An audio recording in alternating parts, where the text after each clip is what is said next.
Assalamualaikum warahmatullahi wabarakatuh.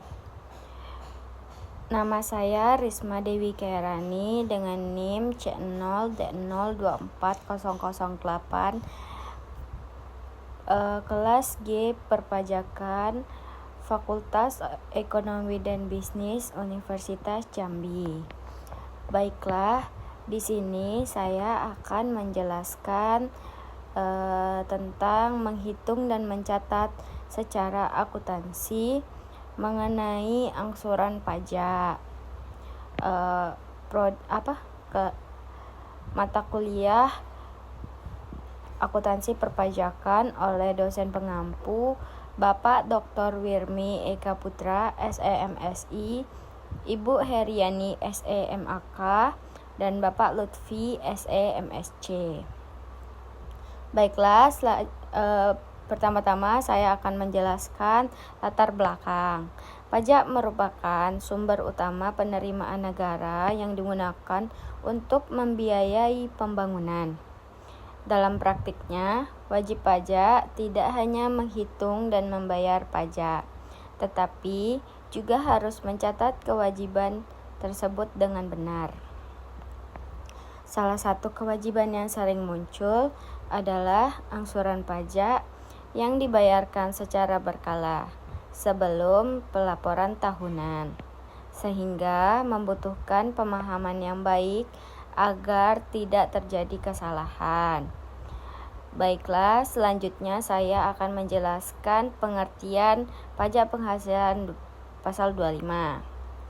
Pajak penghasilan pasal 25 merupakan angsuran pajak yang dibayarkan setiap bulan oleh wajib pajak dalam tahun berjalan. Angsuran ini berfungsi sebagai cicilan atas pajak yang akan terutang di akhir tahun. Dengan sistem ini, beban pajak tidak menumpuk di akhir tahun dan lebih mudah dikelola. Tujuan dan manfaatnya. Tujuan dari pajak penghasilan atau PPh pasal 25 adalah untuk mendistribusikan beban pajak secara merata sepanjang tahun.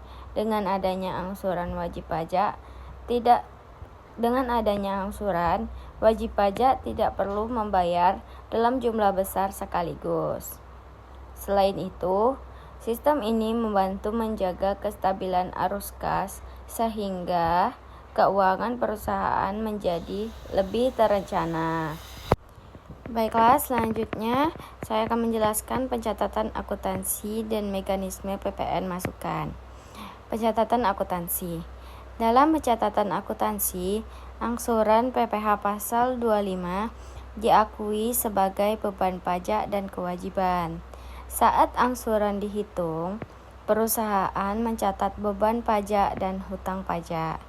Ketika pembayaran dilakukan, hutang tersebut berkurang dan kas atau bank juga berkurang. Pada akhir tahun, dilakukan penyesuaian sesuai pajak yang sebenarnya terutang. Mekanisme PPN masukan. Dalam sistem PPN, pengusaha kena pajak dapat mengkreditkan pajak masukan terhadap pajak keluaran. Tujuannya adalah untuk menghindari pajak berganda, sehingga pajak hanya dibebankan kepada konsumen akhir. Dengan demikian, wajib pajak hanya membayar selisihnya saja. Selanjutnya adalah syarat pengkreditan. Agar pajak masukan dapat dikreditkan, harus memenuhi beberapa syarat, yaitu memiliki faktur pajak yang sah dan digunakan untuk kegiatan usaha dan dilaporkan tepat waktu. Jika syarat ini tidak terpenuhi, maka pajak tersebut tidak dapat dikreditkan. Selanjutnya yaitu pajak tidak dapat dikreditkan.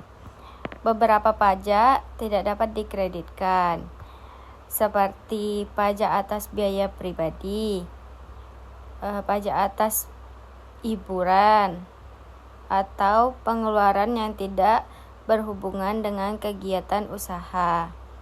Selain itu, pajak dengan faktur yang tidak valid juga tidak dapat Selain itu, pajak dengan faktur yang tidak valid juga tidak dapat digunakan sebagai kredit pajak. Baiklah, di sini dapat saya simpulkan yaitu secara keseluruhan PPh pasal 25 membantu wajib pajak membayar pajak secara bertahap sehingga tidak memberatkan di akhir tahun. Sementara itu, mekanisme PPN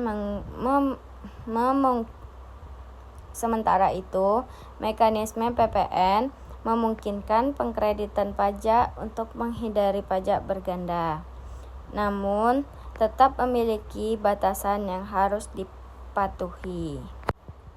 Baiklah, hanya itu yang dapat saya sampaikan.